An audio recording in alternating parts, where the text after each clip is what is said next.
Muito boa noite, minha gente. Que alegria estarmos aqui.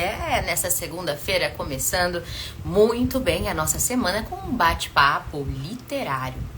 Hoje o autor convidado é o Guto Melo, que não é só escritor, mas também historiador. Pelo que eu tô sabendo, é um moço que escreve para provocar conhecimento, proporcionar provocações históricas para que seus leitores possam sair um pouco da zona de conforto e passarem a pensar fora da caixa aí. Então, vamos conhecê-lo? Eu vou chamar inicialmente o nosso querido Guto e na sequência eu chamo Natasha. Vamos lá? Estão ansiosos do outro lado? Aqui eu também tô ansiosa.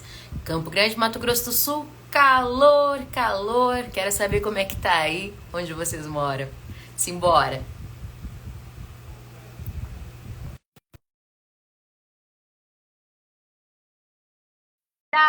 Boa noite, gente. Eu quase falei bom dia. Acho que eu tô achando que eu tô no dedinho de prosa. Pode um negócio desse?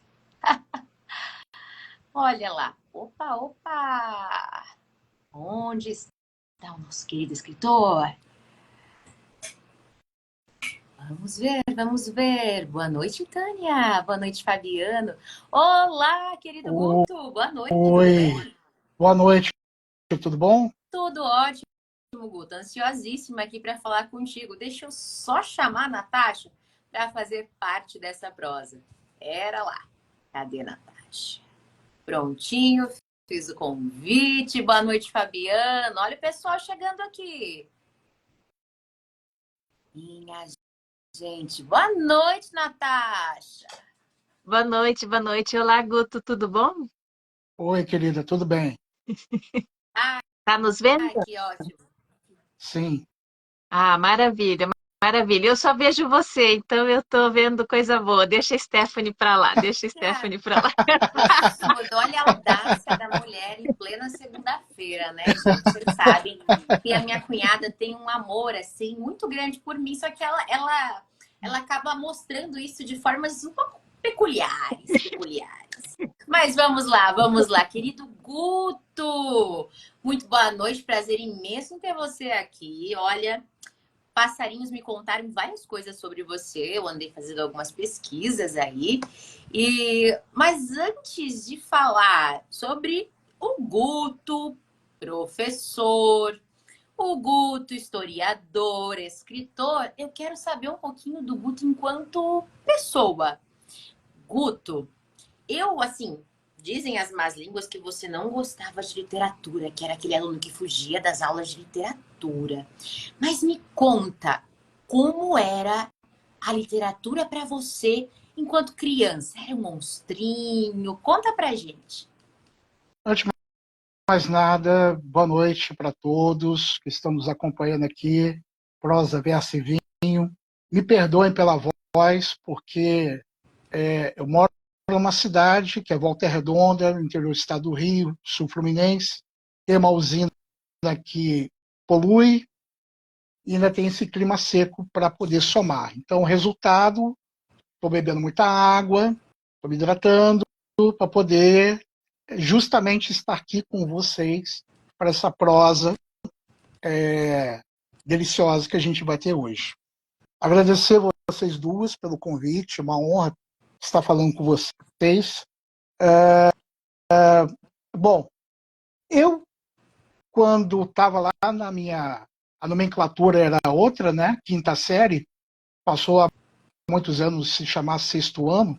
A minha professora de português pediu para a turma fazer uma resenha da obra Senhora de José de Alencar. Adoro. Então, eu também adoro, mas na época não.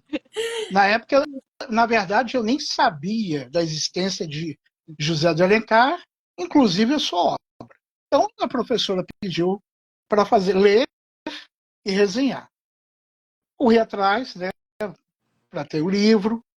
Na época não tinha facilidade como se tem hoje, nas redes sociais, né, ou comprar o livro de uma forma online ou numa livraria, eu tive que me virar nos 30, e depois que eu tive o livro nas mãos, comecei a ler. Só que tem uma expressão popular que eu não entendi necas de pitibiriba. Não entendi nada. Linguagem rebuscada. Assim, o que esse homem está falando, gente? O que ele está querendo passar para mim? E eu não entendia nada. Eu fiquei Detalhe, imaginando quem era Aurélia e Fernando Seixas para você. eu- Você deve... Gente, quem são esses? eram casos metafísicos para mim. Eram casos metafísicos. Então, o que acontece? Eu comecei, eu não terminei a obra, eu não li a obra. Eu li, sei lá, até menos da metade, desisti e tinha que entregar o trabalho, que era uma só resenha, entregar o trabalho valendo nota. Eita, olha. E aí eu tive que encarar a professora. Eu fui aberto com ela, falei, ó, não foi possível.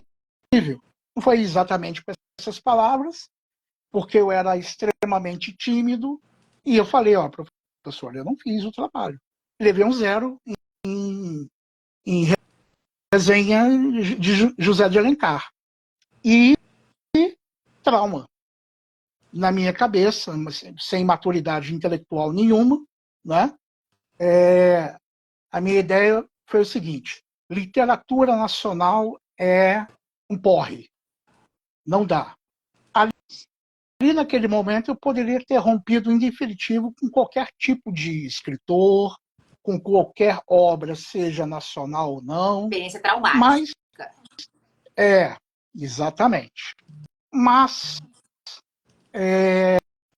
eu tive uma facilidade de ter ao meu redor algumas pessoas que sempre estiveram envolvidos com literatura, ou como leitor, ou como leitor e escritor. No caso do meu tio, né, na verdade, é a minha tia, irmã da minha mãe, falecida da mãe, casada com um senhor que já faleceu, né, tratava como tio, e ele ainda tem lá no apartamento da minha tia um gabinete com quase 2.000 livros. E durante a minha adolescência, eu comecei a garimpar alguns livros no gabinete dele. Livros que fossem compatíveis com o meu gosto, no qual eu poderia me identificar, o que acabou sendo obras que me salvaram, né? Me salvaram no sentido de não Isso foi com ficar... que idade mesmo?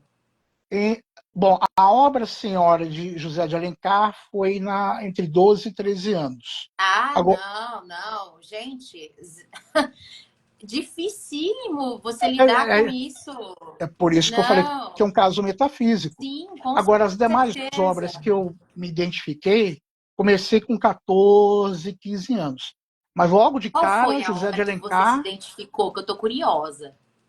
o primeiro livro que eu me lembro, assim, que eu tenho a memória afetiva, literária, em cima de 3 obras. A primeira Certo. que eu li foi do escritor Robert Louis Stevenson, A Ilha do Tesouro. Foi o primeiro livro que eu li, do início ao fim, adorei.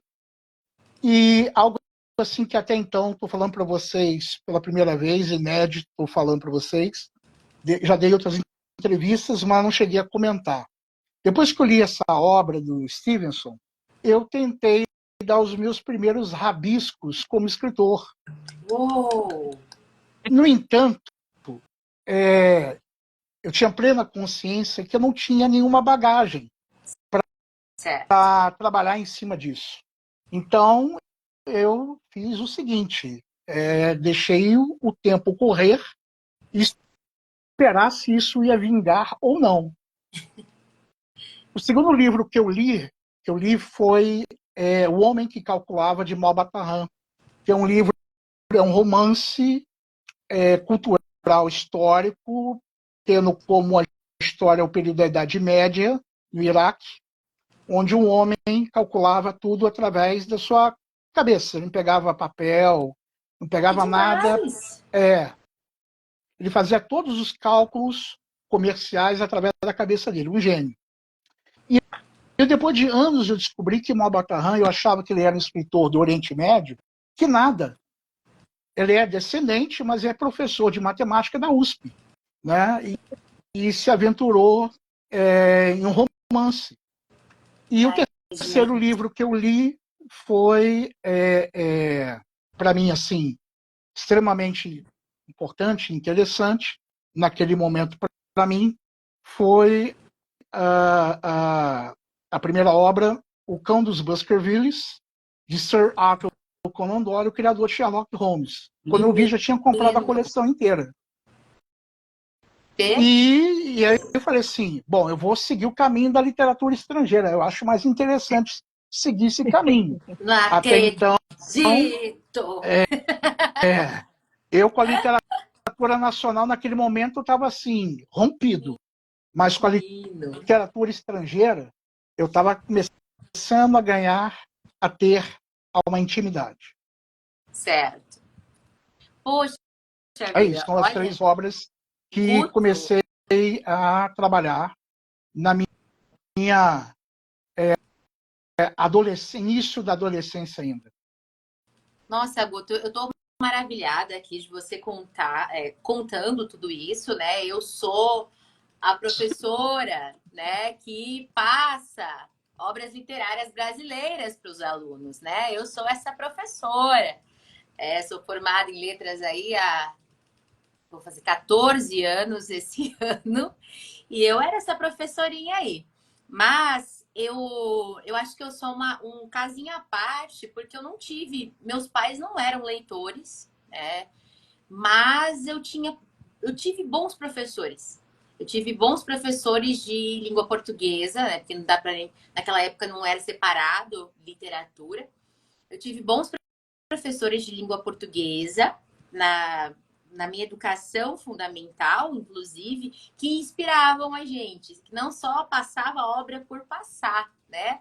E você contando sobre a obra Senhora, que foi tão traumática para ti, eu consegui trabalhar com o ensino médio essa obra em formato de teatro. Ó, E eu isso coloquei é os bom. alunos para fazer. Então a gente tinha a Aurélia, né? A gente tinha o Fernando Seixas, as irmãs, enfim.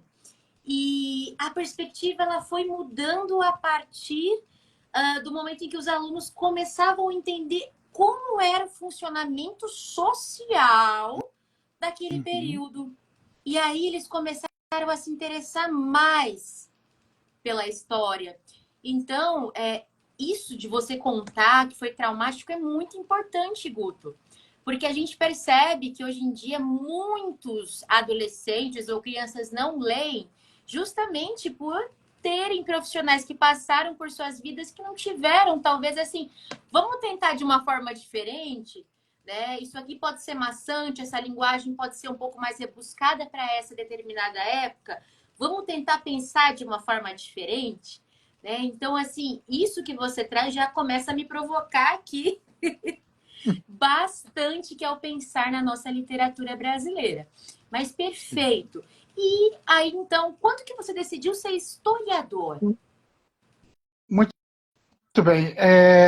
Eu, por volta do ano de 1995, 96, eu ainda estava lendo, começando a desenvolver outros tipos de interesse em outras obras, um pouco mais maduras, e eu assisti um documentário sobre a Grécia Antiga, na TV.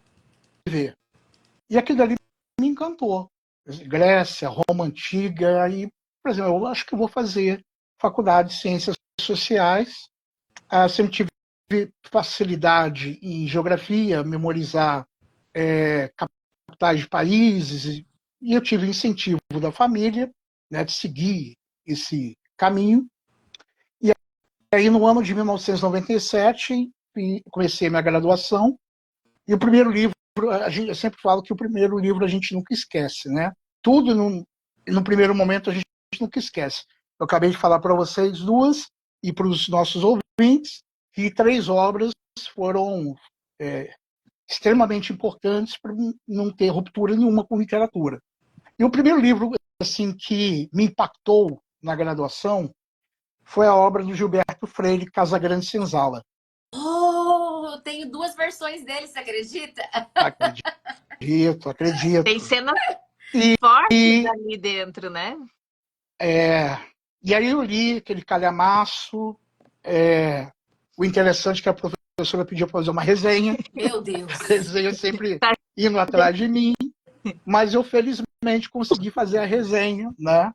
Me apaixonei pelas obras de Gilberto Freire, um dos clássicos da historiografia brasileira em termos de história e sociologia, e até mesmo antropologia. E eu comecei, fiz 4 anos de graduação. Quando eu vi, já estava graduado em História e Geografia. E durante a graduação, lendo os grandes clássicos da historiografia brasileira, né? Não só Gilberto Freire, mas Celso Furtado, Caio Prado Júnior, Sérgio Buarque de Holanda, enfim, a primeira grande inteligência brasileira do século XX, isso não ligado aos grandes intelectuais da Semana da Arte Moderna, de 22, exceto Sérgio Buarque, que eu insiro nesses 2 campos da sociologia, da literatura, da história. Né? Ele conseguiu surfar com a Semana da Arte Moderna e com outros pensadores que tinham outra linha de pensamento. Perfeito, Guto. Guto, eu vou te pedir uma licença. Você tá tomando uma água, é isso? Você falou que Eu estava estou se tomando hidratando. um chá. Eu estou tomando um chazinho. Perfeito. Eu não tô podendo com bebida alcoólica, que depois da Bienal eu fiquei meio bichada, menina. Eu tô tomando um monte de remédio aqui para rimar. A Natasha tá no vinho, Natasha? Tá no vinho. Não, Então, estou no é o suco quê? de amora, Ah, é amiga. suco. Então você tá mais saudável. Eu tô na Coca-Cola mesmo. Eu Com estou no bastante gelo, chazinho. obrigada. Mas é zero, tá? É zero. Dá pra. É chá do quê, Guto? É chá de limão. Ai, amo chá, menino do céu. E o segredo é não pôr açúcar, né? Não, Primeira não, coisa que me falaram. não tem açúcar, não. É zero açúcar. Primeira coisa que me falaram, para sentir o gosto do chá real, tem que Uhum, ser sem açúcar. Perfeito. Vamos fazer um brinde? sim. Muitos e muitos leitores para o nosso querido Guto. Opa! Perfeito, Tchim-tchim. tintim, saúde. Guto do céu. Então você se tornou historiador assim, foi, né, tentado pelo Gilberto Freire. Que delícia, que delícia. Agora é hora da gente saber sobre os demais autores que você foi ficando aí mais tentado, né? Ouvi um tal de Machado de Assis por aí. Como é que foi isso? Conta pra nós. Então, eu, por quase 20 anos, eu fui professor, comecei a dar aula depois que me graduei, em 2000. Em 2000, antes da graduação, eu já estava dando aula para o Fundamental 2, e em 2001 já estava dando aula Fundamental 2 e Ensino Médio.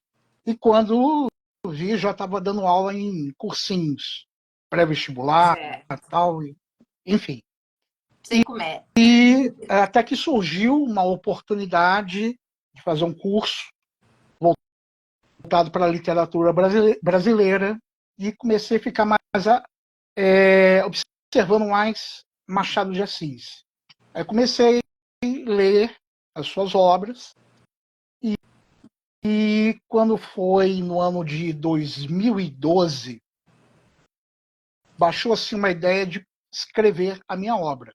Eu comecei a mergulhar no universo literário intelectual de Machado de Assis. 2012, hein? 2012. Isso há 12 anos. Uhum. Qual E aí a obra que mais te marca de Machado? são 2 obras que me marcaram e muito. Dom Casmurro e Memórias Póstumas de Brás Cubas. Perfeito. Perfeito, perfeito. Deixa eu só pedir uma licença. A Natasha quer falar ali. Diga, Natasha, mulher. Não, tô aqui ouvindo, porque eu também gosto do Memórias Póstumas, né? O Machado tem um jeito especial de contar, de narrar as suas histórias, mas ao mesmo tempo é aquela leitura que ela precisa ser feita devagar e às vezes relendo, né, esses textos para que a gente possa conhecer as camadas que ele vem trabalhando, né? Que num primeiro momento a gente não pega, a gente às vezes se diverte, mas daí quando a gente vem com o segundo olhar, a gente começa a olhar sociedade, né? A gente começa a olhar aquele ambiente em que ele vivia, né? E isso é muito legal porque a gente não é da nossa época. Então é a forma mais próxima que a gente tem de conhecer como que Mas foi, né? o Esse início engraçado aí. é que apesar de não ser da nossa época, tudo que Machado de Assis escreve conversa com a nossa realidade. Você não acha? Vocês não acham? Que há O tempo todo. essa O tempo conversa com a todo. nossa realidade? Ao vencedor as batatas. Ao Essa vencedor, as filosofia batatas. humanitista. Exatamente. É, o Machado de Assis, ele começou a dialogar comigo, e eu com ele, a partir do momento que eu, depois de ter lido todas as suas obras, e aí, igual a Natasha estava comentando, né? Você ler Machado de Assis é você ler camadas. São camadas, desdobramentos, também eu posso usar essa palavra, desdobramentos, que passaram a serem pensados e desenvolvidos ao longo do século XX, pós falecimento de Machado de Assis. Ele passa a ser compreendido na segunda metade do século XX. E dentro da chamada literatura machadiana, no ponto de vista de história, da historiografia machadiana, alguns autores começaram a chamar minha atenção, a se destacarem. Dentre eles, John Gladstone, que é um brasilianista, um profundo estudioso de Machado de Pode Assis, repetir uma das o nome, por referências, favor? John Gladstone. John John Gladstone. Gladstone. O John Gladstone escreveu um livro que se chama Ficção e História. Eu li essa obra há muitos anos, que se tornou, inclusive, uma parte da minha bibliografia do livro que eu escrevi, né, 800 no plural. E os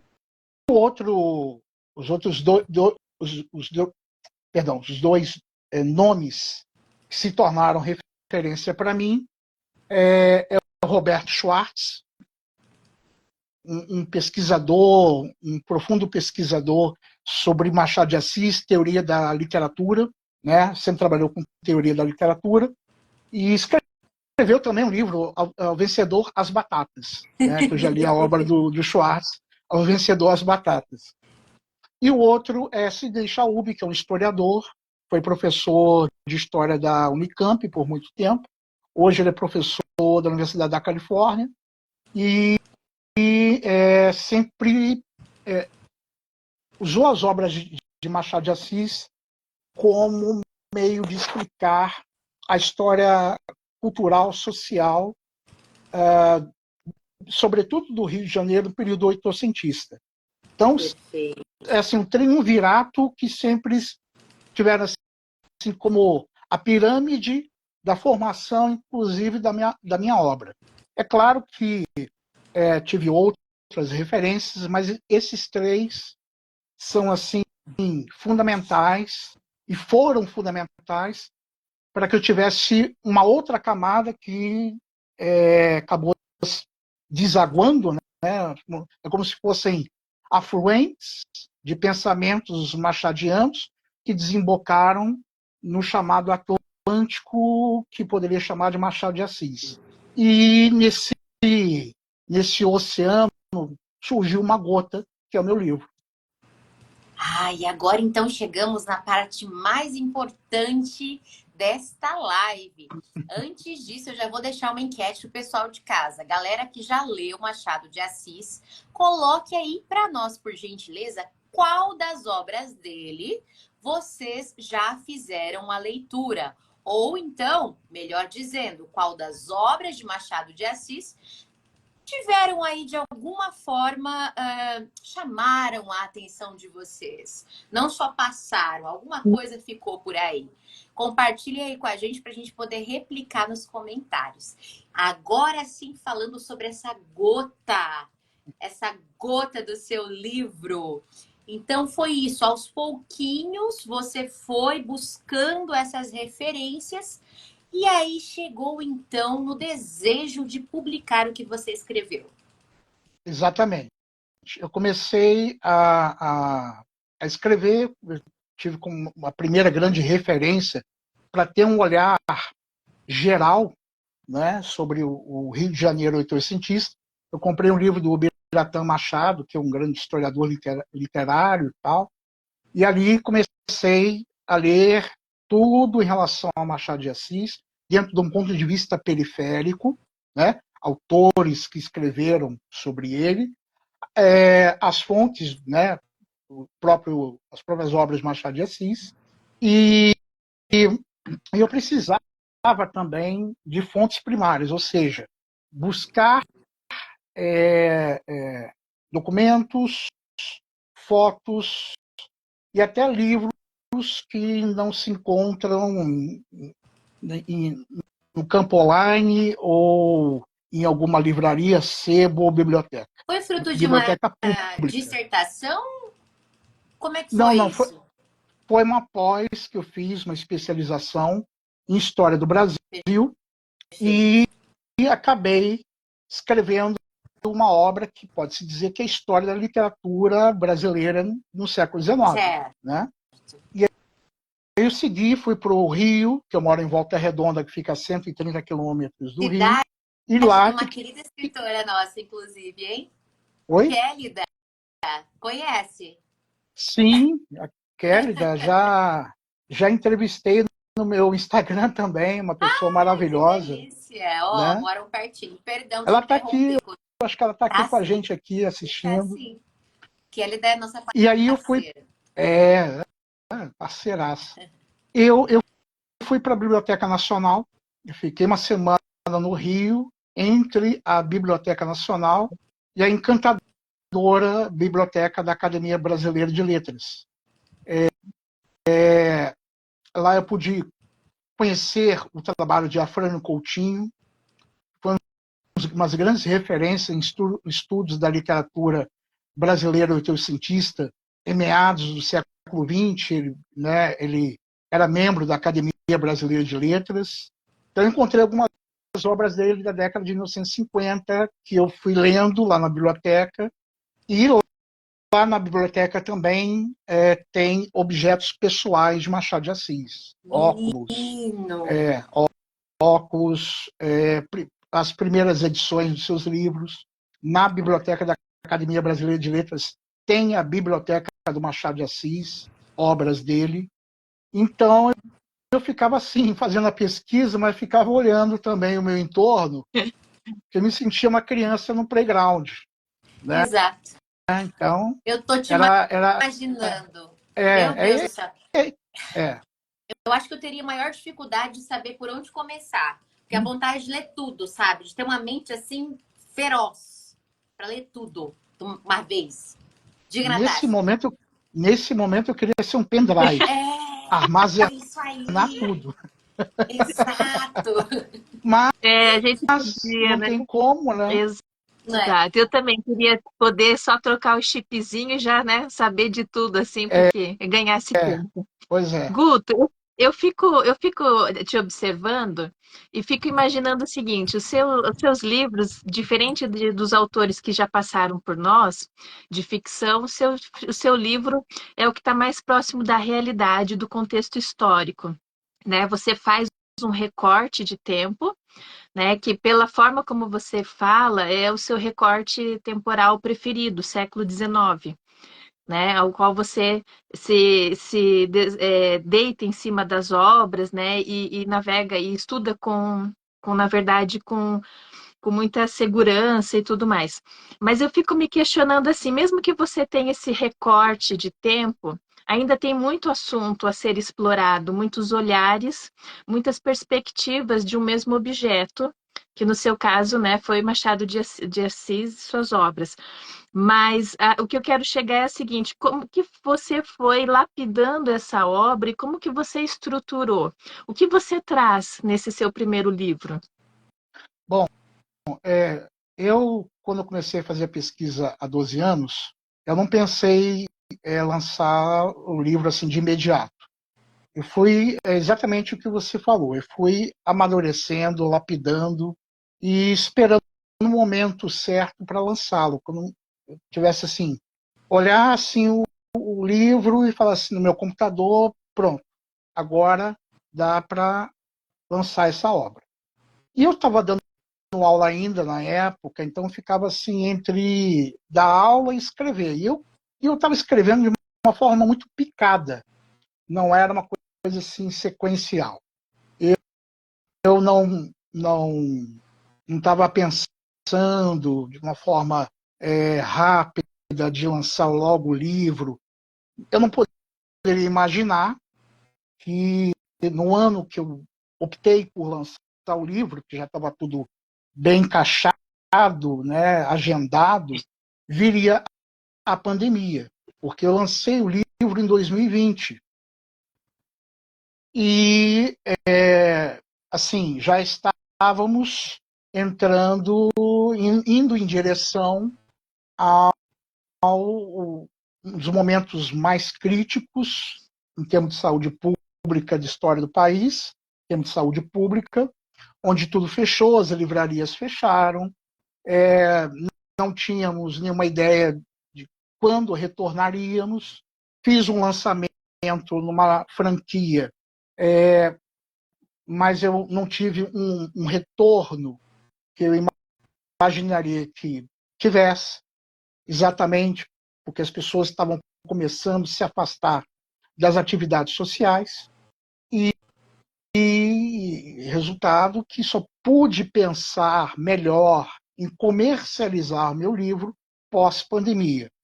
Ou seja, a partir de final de 2021 para início de 2022, eu pude começar a trabalhar na comercialização do meu livro através das feiras literárias e divulgações, amigos interessados, enfim.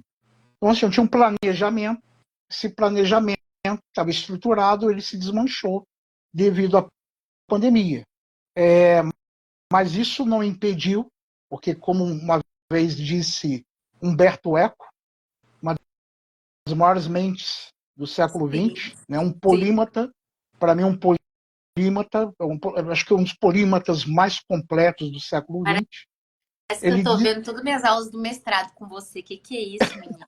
Continua, continua.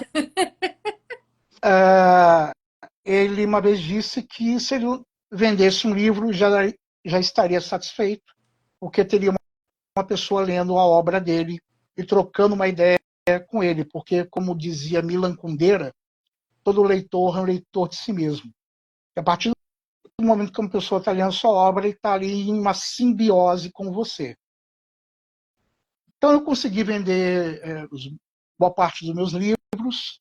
Eu tenho poucos exemplares no momento, né? Até porque eu já estou focado em outro projeto que daqui a pouco Lançamento, eu né? acredito que vocês vão perguntar, acredito eu. Com certeza a gente quer saber desse lançamento. Mas antes da gente pular para o lançamento, eu tenho uma pergunta que está me matando. Me matando, me matando, me matando. Que eu acho que você já deve suspeitar qual é, que você está bem acostumado a respondê-la. Porém, como eu gosto, Guto, de provocações, eu acredito que a literatura ela precisa provocar algo, de alguma forma, né? É, eu fiquei encantada com a forma como você explicou essa resposta. Então vamos lá, eu quero que outras pessoas também tenham esse deleite. Bom, temos aí a famigerada incógnita literária, né, Guto?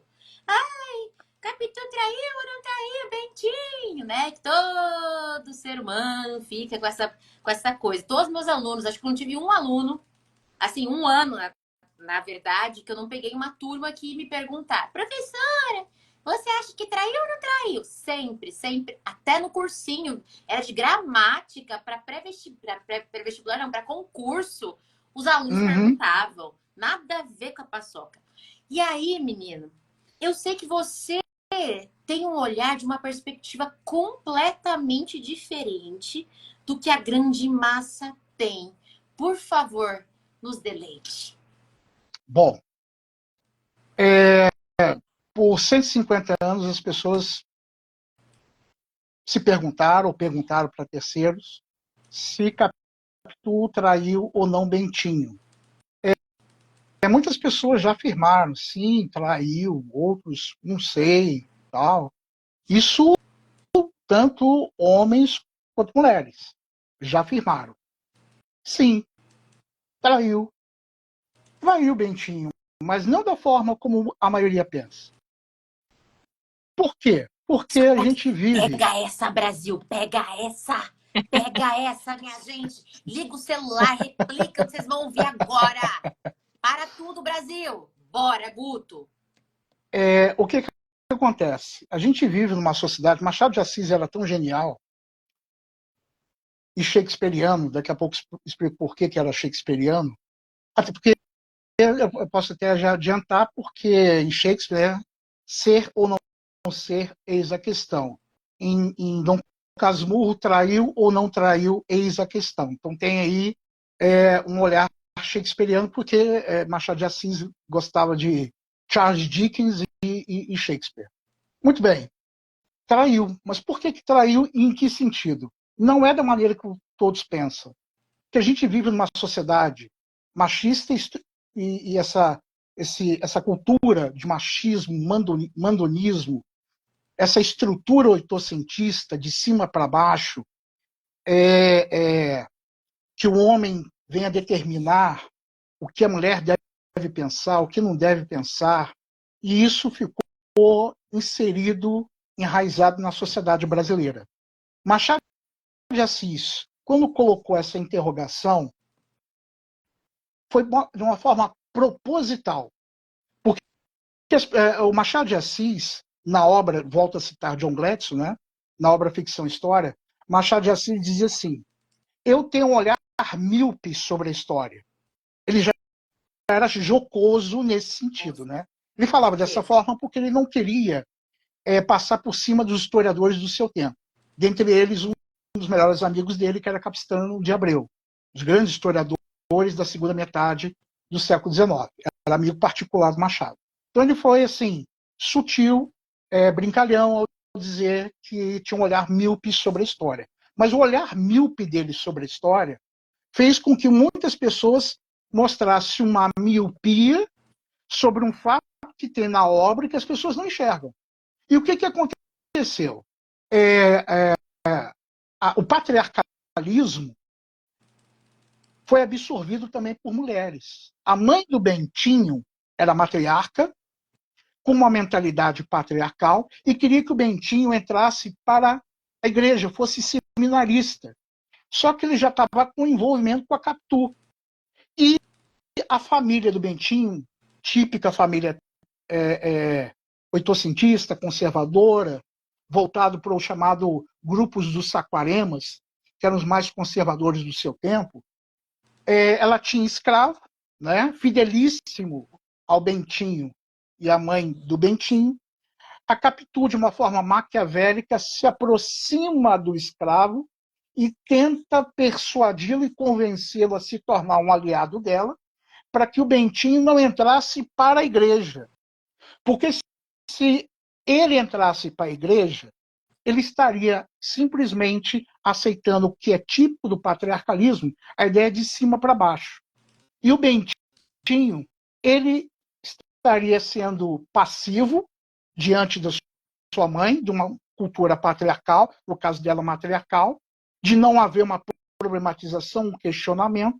O que a Capitu fez? Ao mesmo tempo, ela fez com que Bentinho não seguisse a decisão da mãe dele e, ao mesmo tempo, fez com que ela criasse uma ruptura com o sistema patriarcal. A partir do momento que ela convence o Bentinho a não entrar na igreja e bater de frente com a mãe dele. Batendo de frente com a mãe dele, estaria batendo de frente com o sistema.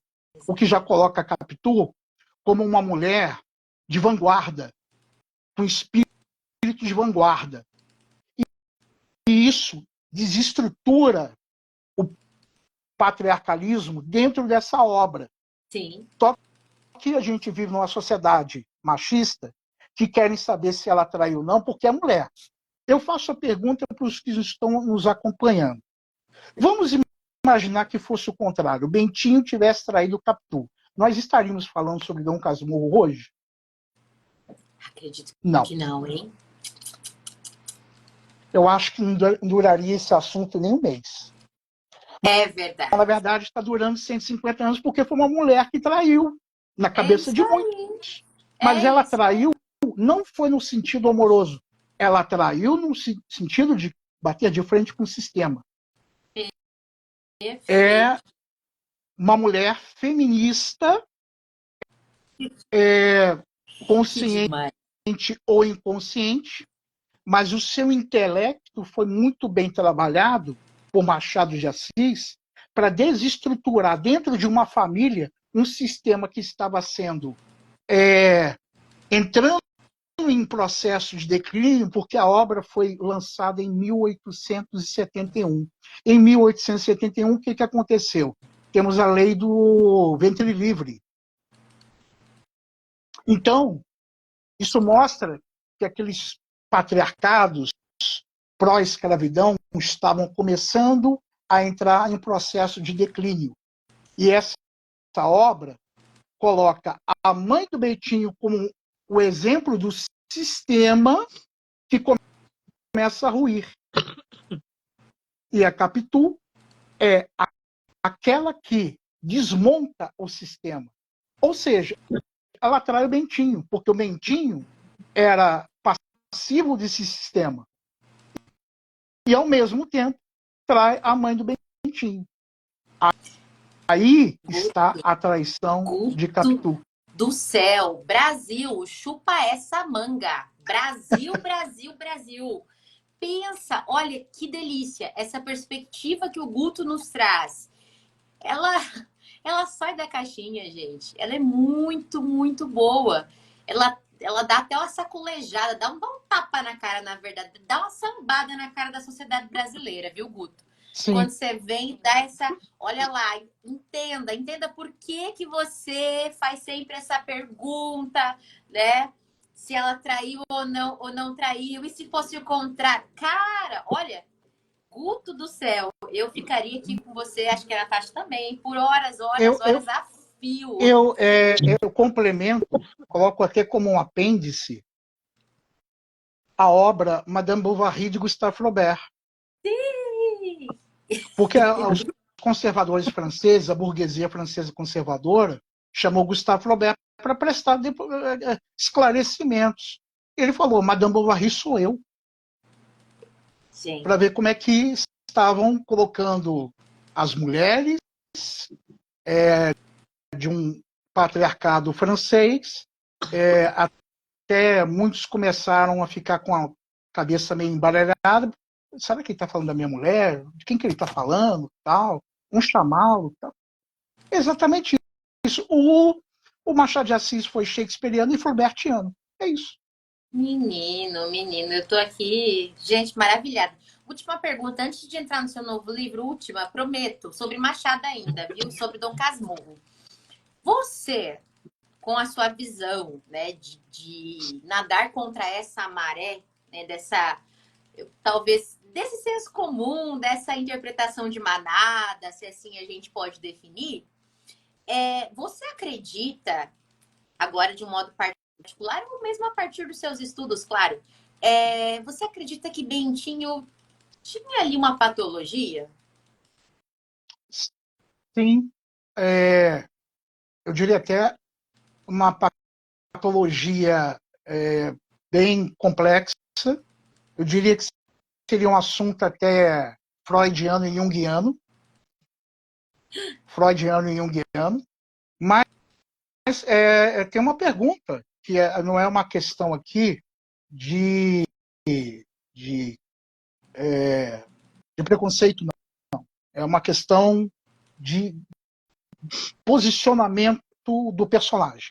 Sim. Não é um posicionamento meu. Uhum. E existe uma pergunta que pode ser feita. Bentinho era homossexual ou não? Verdade, verdade. Tem essa Né? suspeita Às também vezes aí, tem essa né? questão homoafetiva também. Temos sim. Mas isso tem que ser ainda pensado, pesquisado com calma. E, às vezes está nas entrelinhas da mesma forma que eu vi a Capitu. Com certeza, né? Esse ciúme doentio poderia. Doentio. Não sei se Né? você vai lembrar, mas agora me veio, né? O Beijo no Asfalto, do Nelson Rodrigues. É, Agora me veio nessa perspectiva, né? Gente, o exatamente. que é isso? O que é isso? Meu Essa Deus, obra também pode até ser encarada como uma obra pré-Nelson Rodrigues, né? De acordo com o seu tempo, porque, evidentemente, os homossexuais do século XIX tinham que esconder o tempo todo os seus desejos, né? Eram reprimidos, dependendo da situação, eram colocados até em casas de alienação, que eram chamados dessa forma, os hospícios, o que Lima sim, Barreto chamava de depósito de gente, ou o Cemitério dos Vivos, que é a última obra inacabada de Lima Barreto, quando ele ficou em um manicômio, devido ao álcool. nossa, Então tem até um olhar freudiano e junguiano em cima do Bentinho. Isso é com perfeitamente possível certeza. de ser pesquisado e pensado. Você É casar fascinante. literatura e psicologia em cima de Bentinho. Isso pode dar um desdobramento até de uma Total, nova obra, de uma pesquisa científica, vamos dizer assim. total, nossa. Ai, Guto, você me levou para um outro universo, homem de Deus, que é isso? Eu acho que a gente vai precisar de mais umas 10 lives para poder falar o que a gente precisa de fato. Mas agora vamos falar do seu novo livro, homem? Sim. Bom, Conta pra gente quais são os antes, planos. os planos são. Mas antes eu queria só mostrar a capa Por favor. Opa, do meu livro, o primeiro livro, né, 800 no plural, a capa do meu livro, esse aqui. Olha, linda, linda. A foto é a Rua do Ouvidor, tão porque a Rua do famosa. Ouvidor É, ela foi, digamos, a Champs-Élysées do Rio no século XIX, onde tudo acontecia. Então, onde ficavam as tipografias, livrarias, as poucas que existiam, cafés, ponto de encontro políticos, intelectuais. E no meu livro não fala somente de Machado de Assis. Por isso que chama 800 no plural. Porque eu falo de literatura e história, né? Não é uma forma singular, é plural, porque eu falo do Machado, que é, para mim, o centro desse iluminismo brasileiro, e em torno dele, Joaquim Manuel de Macedo, o próprio José. Eu me reconciliei com José de Alencar. Meu livro de reconciliação com José de Alencar está aqui. É esse. Ai, gente, que demais. É. Porque, Guto, o Machado ele não consegue ser localizado exatamente, porque ele fica entre realismo e romantismo, ele tem várias nuances. Sim, no meu próximo livro eu falo, inclusive, de uma dialética, de uma forma até de conflito entre Machado de Assis e essa de Queiroz. Porque no meu próximo livro, que se chama A Província Fluminense, Literatura, Imprensa e Arte e Escravidão no Longo Século XIX. Nesse livro, cito Machado de Assis, mas ele não é o ator principal da obra. Ele é um dos elementos da obra. Ele é o ator principal na minha obra anterior, na primeira. Né? A próxima, ele é mais um elemento, porque é um livro onde tem um olhar mais híbrido, eu coloco um olhar mais híbrido, porque no meu livro ele pode ser definido como literatura brasileira, história intelectual e história cultural. E eu vou do final do século XVIII até o primeiro momento em que Machado de Assis começa a desenvolver uma escrita voltada para a cultura popular, a história cultural brasileira, mas um olhar mais popular, porque eu finalizo com uma crônica dele sobre o carnaval brasileiro, né? Então, eu vou crio um tecido de ideias sobre diversos pensadores e sobre a estrutura, não só física, mas metafísica.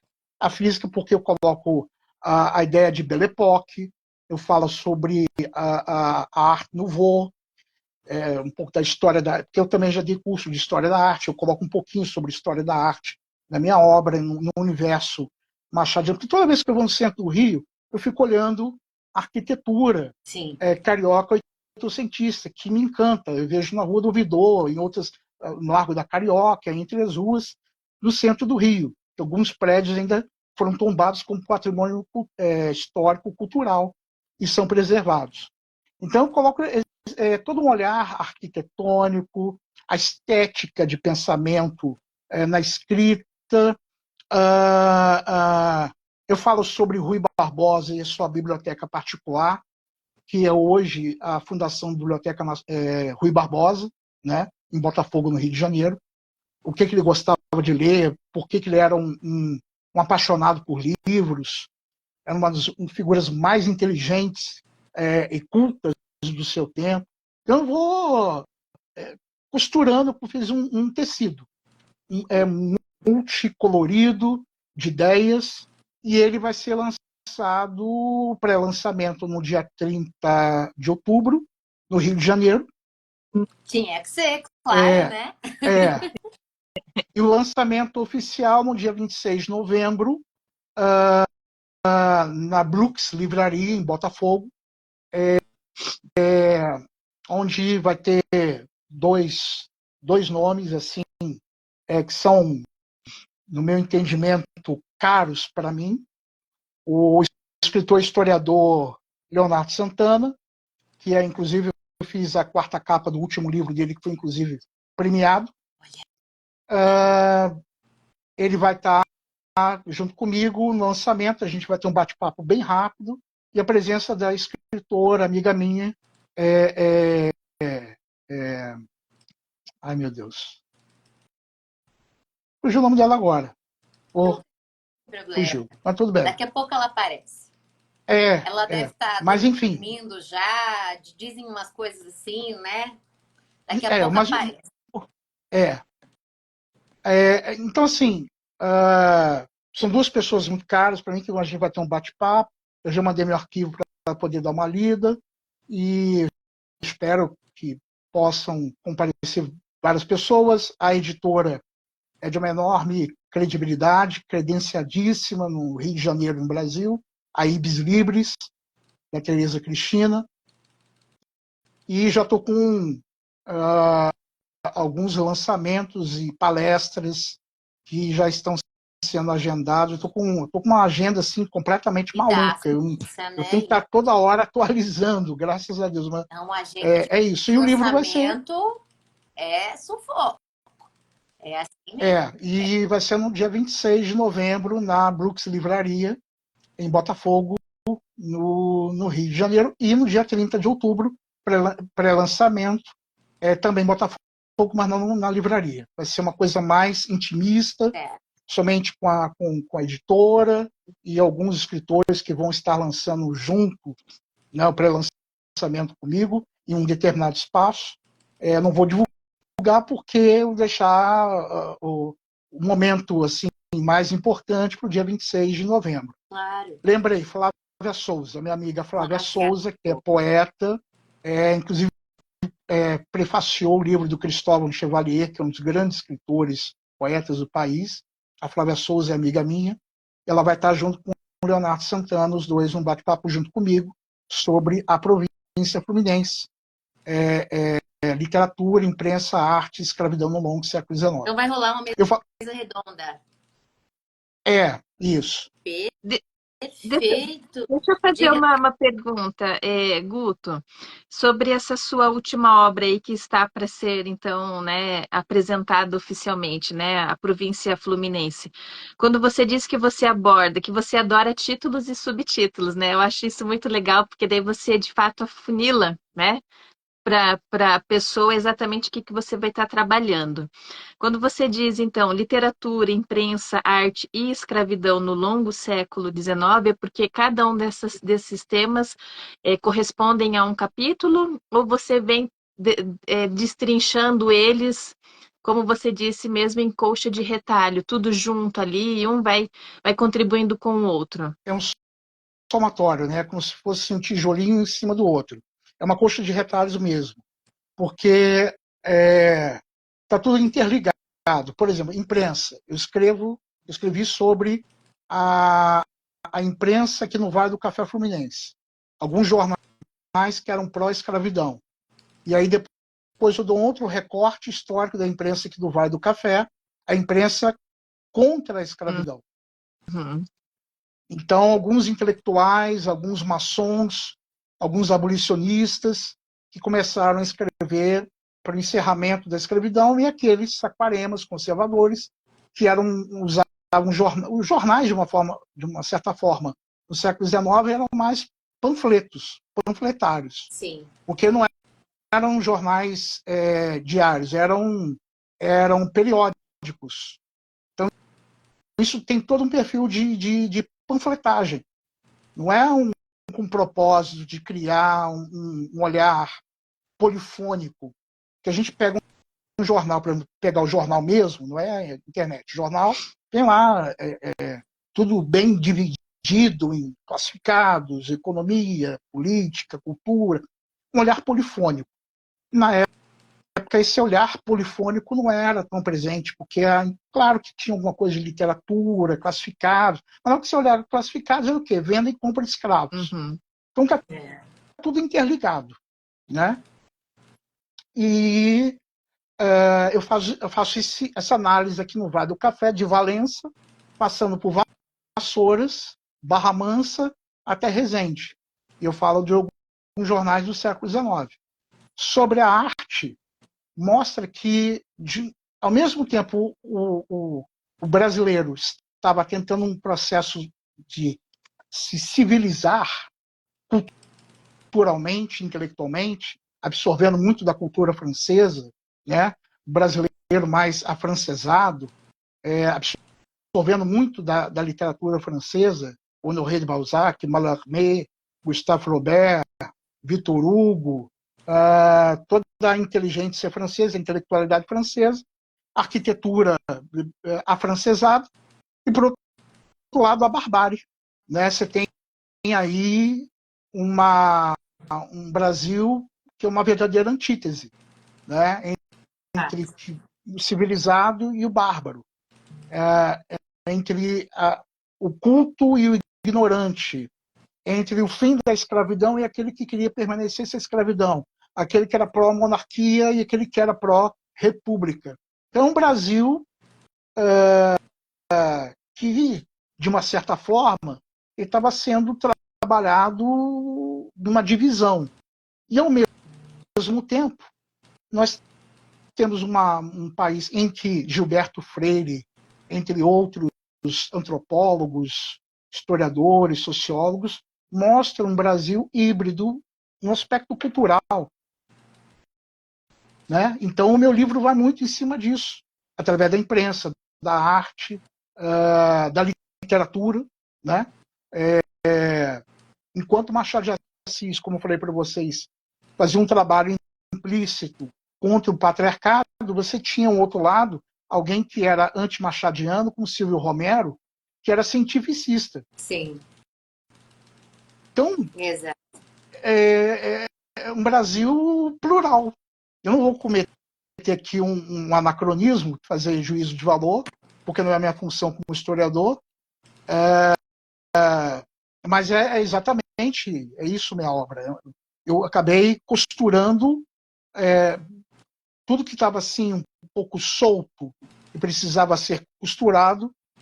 De uma certa forma, eu criei mais uma camada. E, consequentemente, depois do meu livro, vai surgir alguém que vai ler minha obra e vai criar uma outra camada, e assim vai.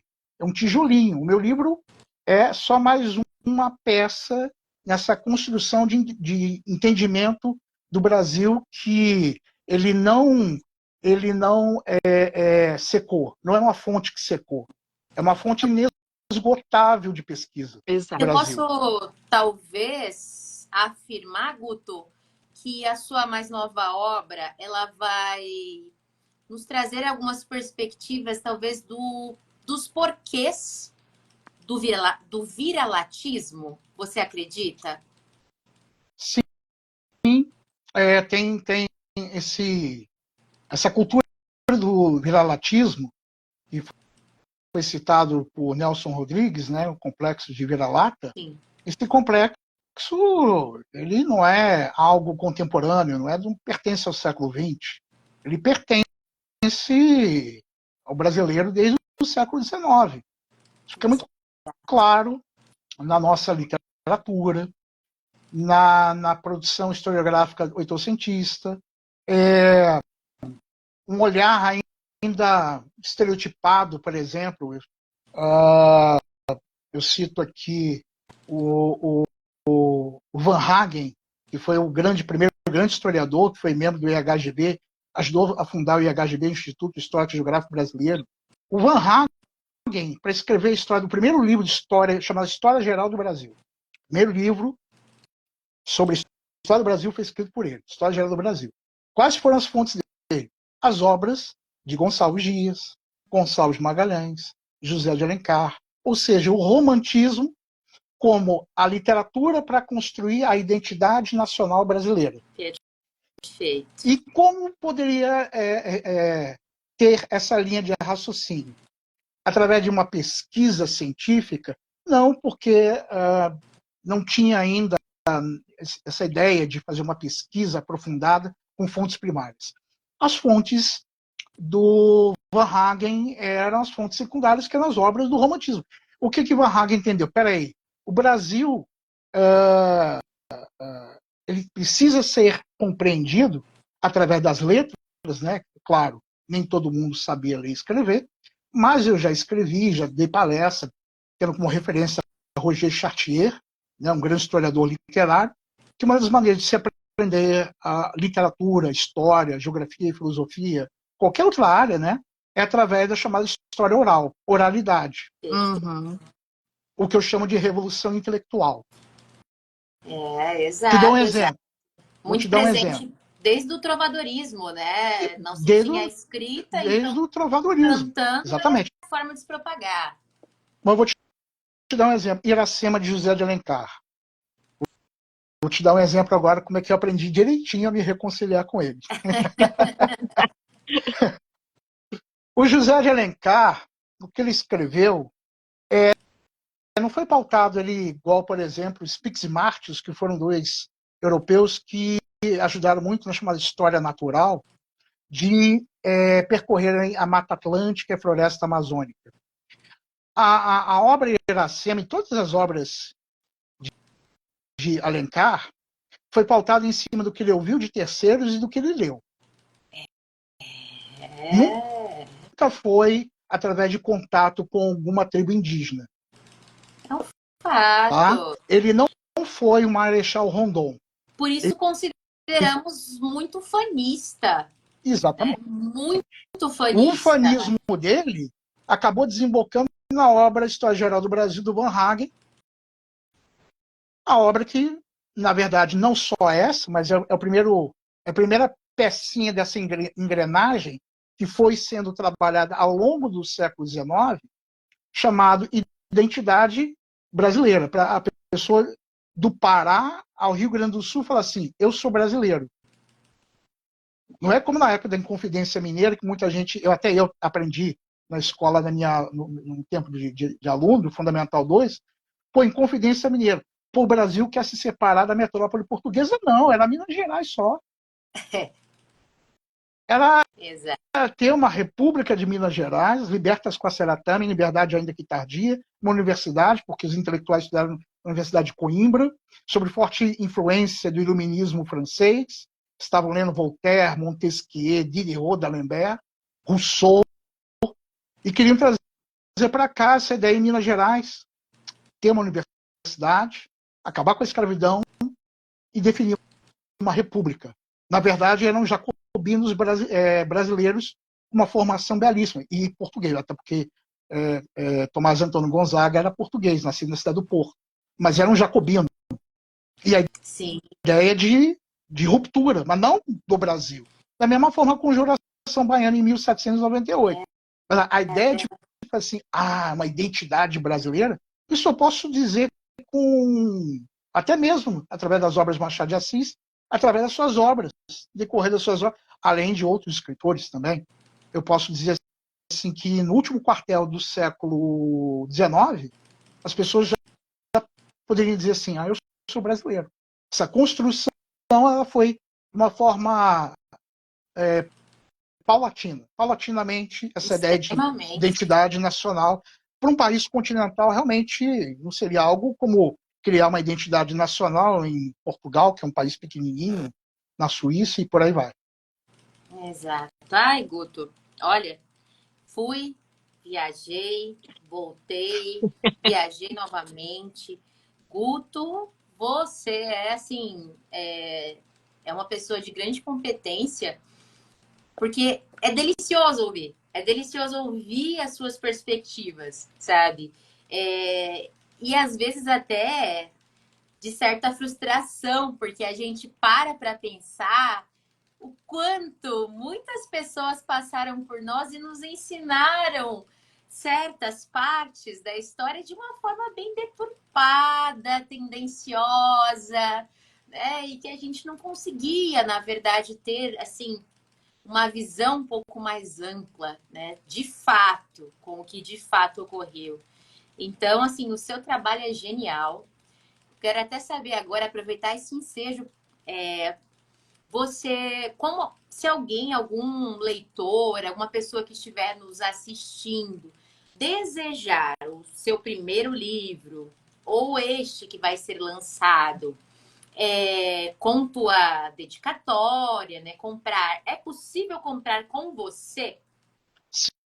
Sim, em relação ao 800 no plural, eu tenho meu Facebook, né, Guto Melo, a pessoa pode entrar lá na parte do privado, entrar em contato comigo. Meu livro está valendo R$50, mais o frete, dependendo da localidade. O meu Instagram, né, @professor.melo com 3 L's, é o meio de entrar em contato comigo também. O meu próximo livro, ele vai estar na livraria Blux, mas eu também vou distribuí-los na livraria da Travessa, no Rio de Janeiro, em Niterói. Vou tentar também conversar para mandar para Brasília, para o interior de São Paulo, para a capital paulista, enfim, para outras localidades, Belo Horizonte, enfim, que for possível. Ou Campo diretamente Grande, comigo Mato Grosso por do esses Sul. Mato Grosso do Sul, né? Por todos esses canais, e deixar aqui para vocês já com antecedência que eu praticamente finalizei meu terceiro livro, que vai ser meu primeiro romance histórico. Olha só. Tem já ideia de tem título? título? Já tem título. Carne Salgada. Homem de Deus, dá uma palhinha pra gente sobre carne salgada. Já amei, adoro títulos curiosos assim. Vamos lá. Carne Salgada, eu não vou dizer porque tem esse título, porque tem que ler a obra, senão eu já vou dar o spoiler. Mas o que eu posso dizer é o cenário, a geografia é aqui a minha região, a cidade que eu nasci, que é Barra Mansa, eu moro em Volta Redonda desde meus 4, 5 anos. Barra Mansa é colado a Volta Redonda. Volta Redonda pertenceu a Barra Mansa, que depois teve a sua emancipação, devido à construção da Companhia Siderúrgica Nacional. E no século XIX, Barra Mansa era uma das cidades mais importantes do Vale do Café Fluminense. E a maioria das obras, sendo de caráter científico em história, ou até mesmo romance histórico, tem como cenário Vassouras, que é a principal cidade do Vale do Café Fluminense, Valença, e entre outros municípios. Mas eu não vi nada em relação à cidade que eu nasci. E aqui existe um barão chamado Barão de Barra Mansa. Eu coloco ele como um dos atores da minha obra. Na vida real, ele nunca se casou. Eu coloco minha obra como o pai de uma sinhazinha, que ela é o destaque da obra, junto com esse escravo, porque vocês sabem que na cultura patriarcal do oitocentista, muitos barões deitaram-se com as Sim, escravas. sim. E eu já resenhei obras de historiadores daqui do Vale do Café, que fizeram pesquisa no Vale do Café. Alguns senhores, né, barões, que depois, antes de falecer, deixaram como testamento até mesmo escravos, terras, dinheiro para as mulheres que acabaram se deitando com escravos e deram, inclusive, alforria. Né? Então está dentro dessa cultura patriarcal. No meu livro eu sigo o caminho inverso. É uma sinhazinha que se apaixona por um escravo. Olha só. E aí, Esse já escravo vai gostei. sofrer, então, hein? Já gostei. A gente tem um pouquinho dessa perspectiva lá em Sim a Moça, talvez, mas é bem sutil, na Não chega verdade. nem perto, porque eu coloco um escravo muçulmano. Menino! Porque ele sai, o pai da sinhazinha vai no porto do Rio para comprar escravos, mas ele não sabia que um dos escravos que foi para a fazenda dele em Barra Mansa, a fazenda ela existiu, e eu coloco na minha obra Santa Cecília, e o barão de Barra Mansa vai com seu filho para comprar escravos, e um deles é muçulmano. E ele não sabia que era muçulmano. E muitos senhores tinham medo dos escravos islamizados devido à revolta dos malês, que aconteceu em 1835 em Salvador. E os escravos islamizados eram vistos como homens muito cultos. Na cultura islâmica, os muçulmanos conhecem muito matemática, o Alcorão, sabem ler, escrever, e esse escravo era letrado. Escravo letrado era um problema. Escravo culto era um problema. Escravo não católico era um problema. E ela se apaixona por ele. Oh, delícia! O resto você... E depois, o final da história, ela é espetacular, mas não posso falar mais do que isso. Eu estou... em detalhe, esse livro já tem um pós-fácil de um grande historiador amigo meu, que é professor da Universidade Federal de Tocantins, de História da África, doutorado em História Social pela UERJ e pela Unirio. Ele escreveu o pós-fácil, que já juntei com um romance que já finalizei, e já estou escrevendo o quarto livro, que se chama Sólidos Modernistas. Olha só. Sólidos Modernistas.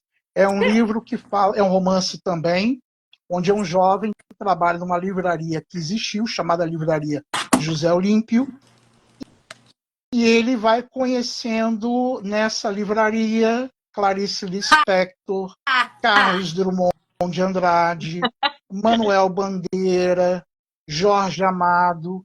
É um rapaz novo, o patrão dele é o José Olímpio, e aí ele decide fazer faculdade de letras por ter conhecido esses intelectuais.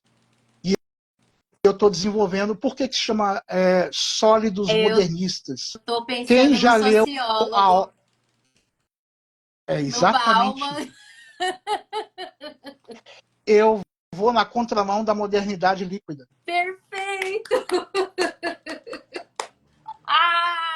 Vai explodir minha cabeça, O livro é isso. Guto! O livro é isso. Menino, Olha só, dois menino, grandes livros, né? Não tenho o que dizer. Você é bom em título, hein, Guto? Que é isso, cara? Eu já pensei em modificar várias vezes. Menino, sério mesmo, você é O muito bom em carne título. salgada não. Carne salgada veio na minha mente assim, caramba, encaixa-se no que eu estava pensando. Aí eu pensei no Bauman. no Tempo Líquido, Modernidade Líquida. Isso. Aí eu falei assim, não, esses intelectuais eles eram a estrutura de pensamento da sociedade em meados do século XX, não tem nada de líquido, é tudo sólido. Ai, Essa, eu tô. no caso deles, nada que é sólido, desmancha. Não desmancha nada, não. Está ali solidificado, está ali bem preso. Obsolescência programada. Exatamente. Eu só Menina, eu posso tô dizer isso. ansiosa. Tô E eu ansiosa. escrevo assim, depois de 11 horas, 10 e meia, 11 horas, por aí, eu começo a Eu escrever. Vou até sou 1 noturna e também. meia. Hã? Eu sou noturna também. Muito difícil Sou acordar de mais manhã e noturno. escrever.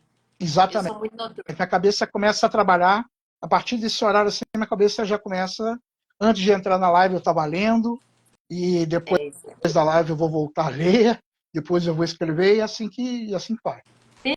Perfeito, Guto. Nossa, o Guto, como eu já disse, a gente teria que marcar várias lives aqui pra gente conseguir, porque assim, cara, a gente conseguir sugar, né, um pouquinho, saber, porque olha, você acho que você nasceu professor, não é possível, sabe?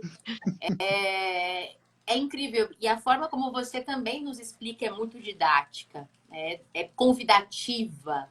Eu quisera tê-lo, né, como meu professor de história, e eu acho que eu teria, né, uma perspectiva muitíssimo diferente do que aquilo que me foi repassado. Enfim, estamos aqui, nos sentimos lisonjeadíssimas, né, pela Eu que estou, oportunidade, na eu que verdade, estou. de poder conversar contigo. Você fique sabendo que a gente vai ficar grudada. Pelo menos, eu vou fuçar até, menino. Eu vou fuçar até. Eu já andei assistindo umas lives suas, que você dá umas aulas lá bem interessantes. Eu sou formada em letras, né? Estou finalizando uma especialização mais centrada em jornalismo, mas eu o tempo todo namoro com história. Nossa, o tempo todo. Não tem Eu como. Não tem estou como. rindo aqui da Nilma. Eu estou rindo da Nilma. Olha o que ela escreveu. Olha lá, Estou É, tô fazendo fazendo doutorado doutorado com o com Guto. Guto. Já assisti umas 7 lives com ele. É isso aí, Nilma. Menina do céu. A Simone também falando, live maravilhosa. Como aprendi em tão pouco tempo. Gente, o Guto é o cara. Cola no Guto que vocês brilham, gente. É isso. É isso. Eu só Gente, gente. queria falar assim, Pode rapidamente, que na falar. sexta-feira que passou, eu, a Nilma Boechat e a Mônica Melani, que é uma escritora de Volta Redonda, nós fizemos uma live falando sobre o mercado editorial, como as pessoas deveriam mapear. Não aconteceu o que aconteceu comigo, de passar um livro para uma criança que ainda não está preparada para ler Machado de Assis, José de Alencar, qualquer outro escritor. E aí na live cito, por exemplo, que aproveitar que teve a Bienal Internacional do Livro, ver quais foram os livros mais vendidos, de acordo com a faixa etária, fazer um mapeamento e ser como referência para levar para a escola, né? Para chamada reforma literária nas escolas. Não que tenha que se afastar dos grandes clássicos da literatura nacional, mas Sim. inserir obras que estão agora os jovens lendo para as escolas. Assim vai aguçá-lo à prática de leitura.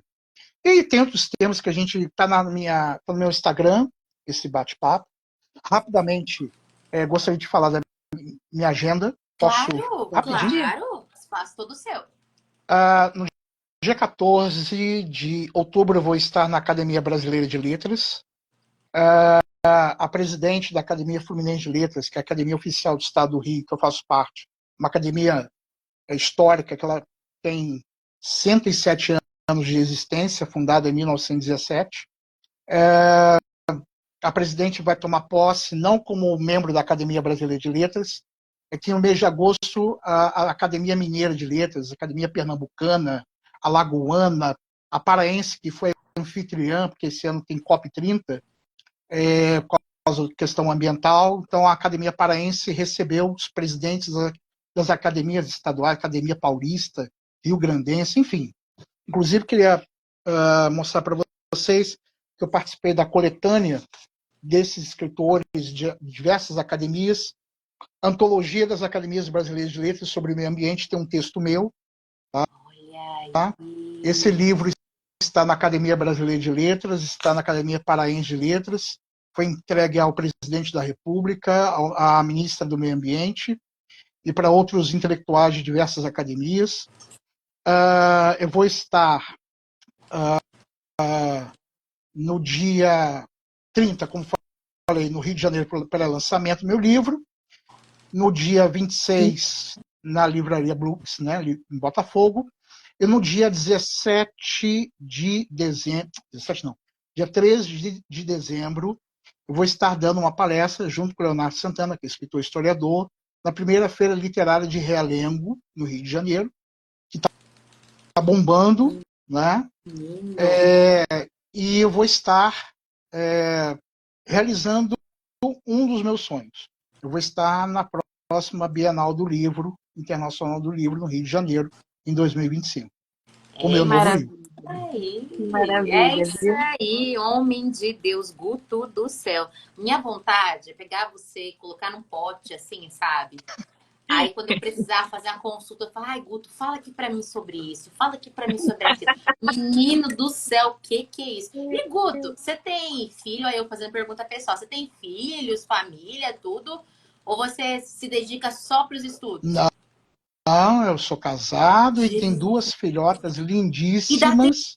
tempo pra tudo isso, homem? Claro, Menino! dá tempo sim. Eu, a vida não é só escrita, não é só leitura. Eu tenho minha esposa, eu tenho 2 cadelinhas, a Madô e a Ayla, que são Oh, as minhas princesas. Eu tenho meu harém, né? tô Tenho meu vendo. harém, É, né? Sempre estou recebendo os lambejos, Ah, né?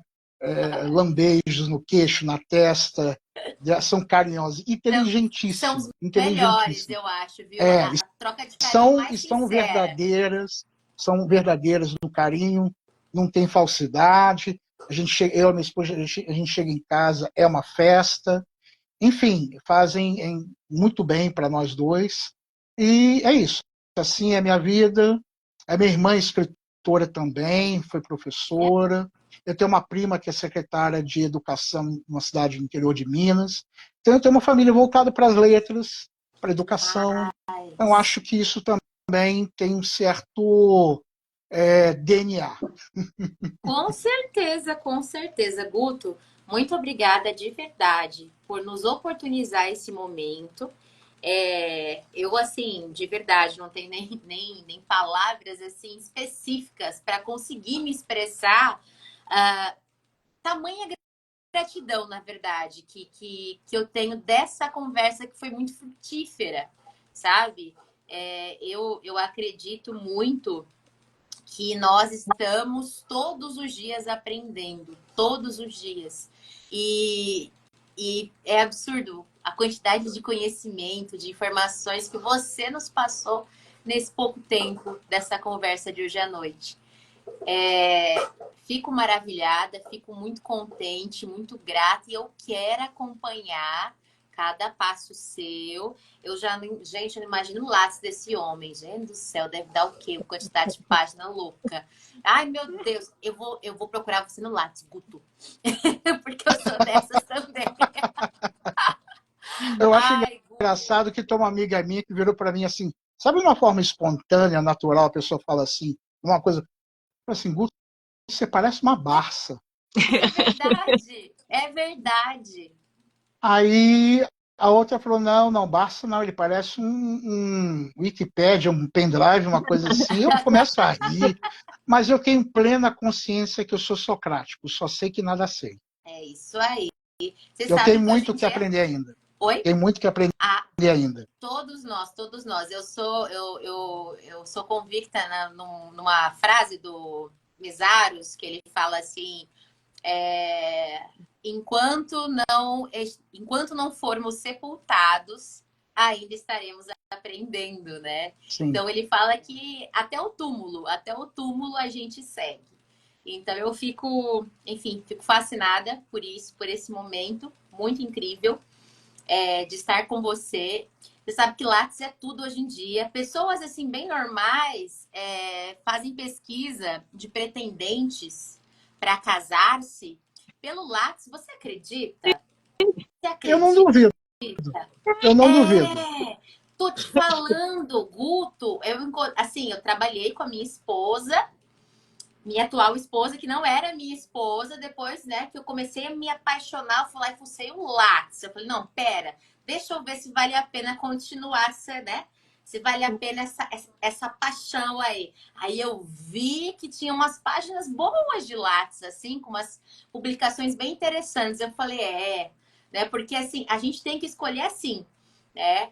Vai ter um momento que só vai restar pra gente as memórias, as boas risadas e as trocas de Sim, conhecimento e informação. Então, eu falei, pronto, tem umas publicações interessantes aí para a gente conversar sobre. Então, é isso aí. Nossa, muito obrigada. Voltando aqui a dizer, 800 no plural você ainda tem, né? sim, Sua sim. primeira publicação.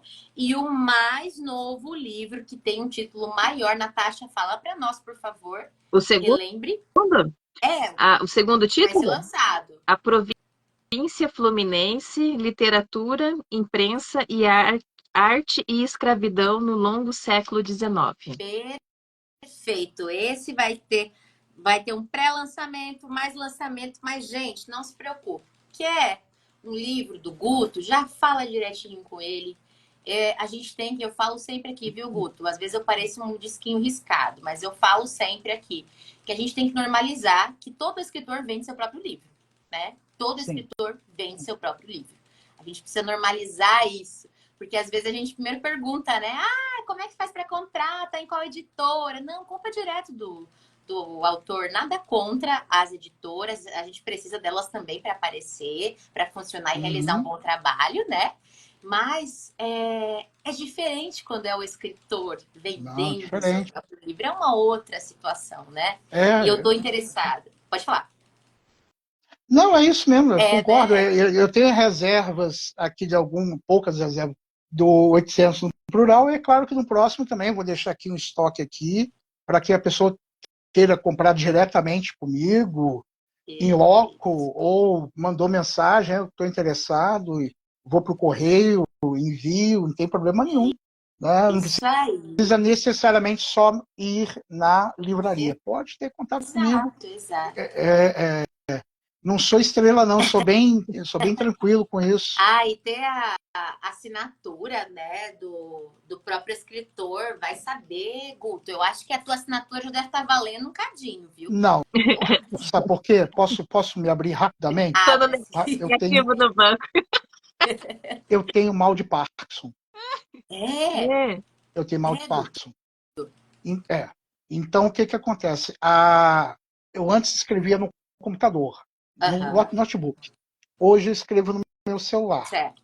E eu tô, assim, para assinar, assim, a letra não vai sair da forma como eu gostaria que saísse. Certo. Ainda tenho mobilidade, não tenho nenhum problema de estar travado, nada disso. Perfeito. Eu tenho mal de Parkinson, já há 5 anos, mas na hora de dar autógrafo, eu sempre falo que o leitor não vem esperar uma letra bonita, né, por causa do tremor, que eu tomo os meus medicamentos, mas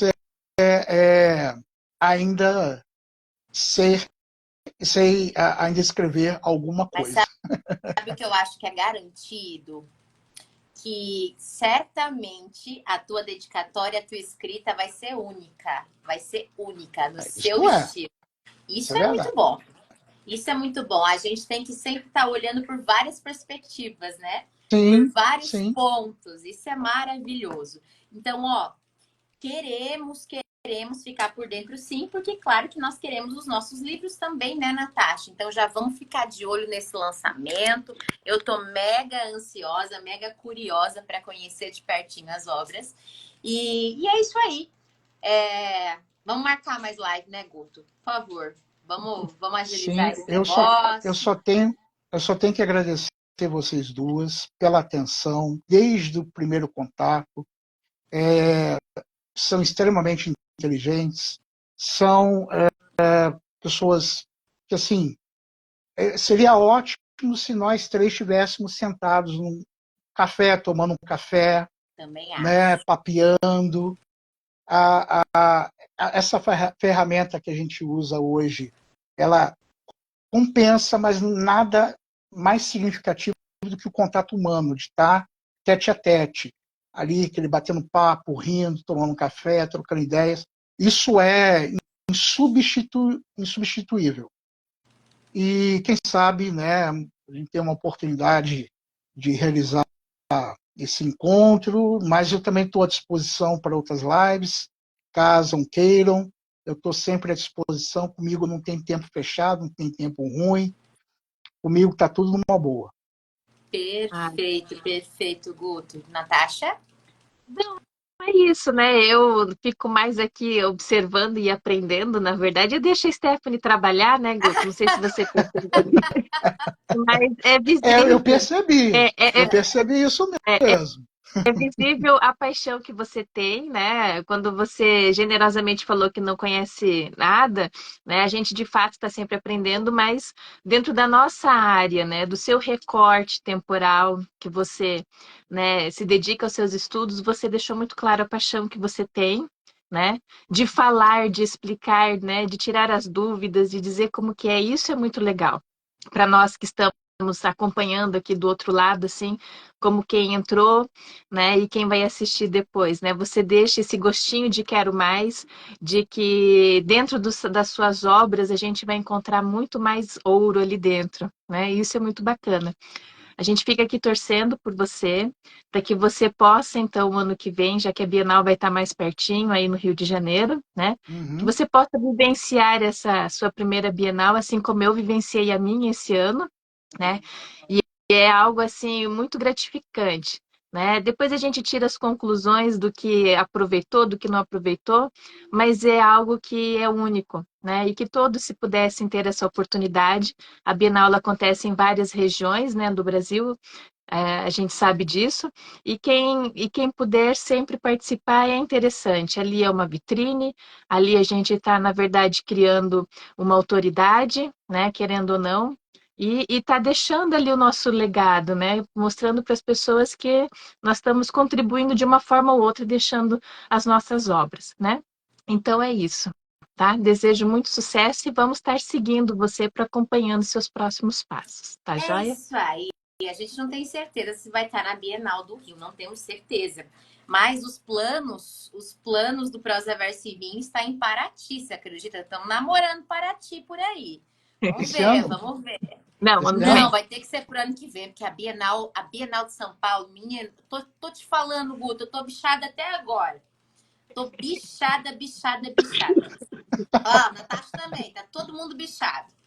Porque, menina, a gente foi, né? A gente foi, foram 3 dias. Para nós, foram 3 dias seguidos, né? E a gente vai fazer uma live para contar tudo isso, mas vai ser uma live aberta para os autores que participaram também trocarem suas figurinhas. Mas olha, é gratificante?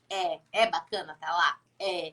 Mas também o corpinho da gente tem que estar preparadinho. Que Hum, olha, Guto hum. do céu.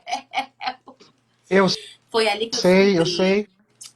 Descobri socorro, eu preciso fazer exercício físico, gente. É isso. Pronto, eu andava meio metro e queria sentar, Guto. Tava difícil. Tava difícil. Eu fui chamado para ir também para a Flip esse ano, mas eu falei que não daria por causa de agenda, mas deixei para o próximo ano estar na Flip, que estou aí em contato para estar levando meus livros. Enfim, na próxima eu devo estar. Bem provável que Vai esteja. estar sim, vai estar, com certeza. Bom, meu querido, muito obrigada. Então, mais uma vez, eu vou lá espiar, que eu quero saber muito sobre o mercado editorial aí. Você conversando com outros autores, já estou mega curiosa para dar uma olhada nesse sentido também. Até porque todos nós trabalhamos nessa área, né? Então é muito Sim. importante. E agradecer a todos vocês que passaram por aqui. Muitas pessoas passaram por aqui. Eu queria até pausar um pouquinho, ó. Regina está aqui falando: oba, foi muito legal ir para a Bienal, mas realmente é puxado. Mulher de Deus, puxado é pouco. O que é isso? Olha a Simone dizendo: foi punk. que mais? Deixa eu ver. O pessoal batendo palmas aqui para ti, parabenizando você, Regina. A Regina Cacá, sério que o Lattes está com tudo isso? Há um tempo atrás era o Dar um Jus Brasil. Boa, Regina, boa! É verdade, né? Tem que saber se o réu primário está preservado, minha amiga. Primeira coisa, né? Eu acho também. Vamos lá. Ó, deixa eu ver. Olha a Regina aqui te cumprimentando. A Nilma, sua fanzaça, assistam o Guto, arrasou. Ela estava comentando sobre essa live que você havia dito, né, com outros autores. Falou da Amazônia, falou da Amazon. Falou de Amazon. escolas também. Falou que você é o cara. A Simone está dizendo, live maravilhosa, como aprendi em tão pouco tempo. A Nilma tá aqui. Guto fala da nossa live de sexta, né? Tô lendo aqui né? Tô fazendo doutorado com o Guto. A Nilma tava dizendo, tá vendo? 7 lives contigo. É isso aí, gente. Cola no Guto, cola no Guto. Deixa eu ver quem mais. A Kélida tá aqui, capa linda. A Nilma tá aqui se achando, dizendo que ela tem o livro do Guto e autografado. Mulher do céu, isso aí já deve estar valendo uma nota preta, mulher. Vamos cuidar disso aí, vamos cuidar disso aí. Ai, ai. Deixa eu ver quem mais. O Gessélio, boa noite, um abraço do poeta do sertão de Quixeramobim, que delícia, no Ceará. Terra de Antônio Conselheiro, isso aí. Deixa eu ver, a Tati acho que está respondendo que ela não tinha pensado naquela perspectiva, né? Se fosse o acusado, então, Bentinho traindo Capitu, né? Fantástico aqui, deixa eu ver quem mais. O povo gritando que não traiu, quando a gente estava naquele começo. A Nilma, não me canso de aprender com o Guto, cada live é uma aula, fato. A Denilton passou por aqui, a Nilma dizendo, a cara da Natasha de quem tá amando falar de Machado, é verdade, ela gosta de Machado. Kélida, a Nilma falou os livros que ela gosta. Olha só, que palhaçada isso aqui, hein? Olha ela, Quincas Borba, Helena, Memórias Póstumas e o Alienista. Quase tudo, né, amiga? Arre a égua. Olha ela, olha ela. Deixa eu ver o pessoal dando oi. Gente, quanta gente. O RJ Romero passou por aqui também. A Cláudia disse que ela gosta muito do Machado de Assis. Quanta gente. A Clélia disse que os preferidos dela são os seus preferidos, hein, Guto? Olha lá. Deixa eu ver. O Marcos passou por aqui pedindo bênção. Deus te abençoe, Marcos. Ele fala que o Prosa Varcilinho, que nós apadrinhamos, né? Amadrinhamos, na verdade, né, Natasha? Pra gente trazer para nossa linguagem. Ai, a Kelly tá dizendo que é um ótimo livro. Deixa eu ver. O Beni passou por aqui. Olha que delícia. Boa noite, família, a partir de Angola. Estou acompanhando meu amigo Guto. É isso, gente. A Kelly tá falando, põe poluição aí. Falando lá de Volta Redonda. Eita, lasqueira.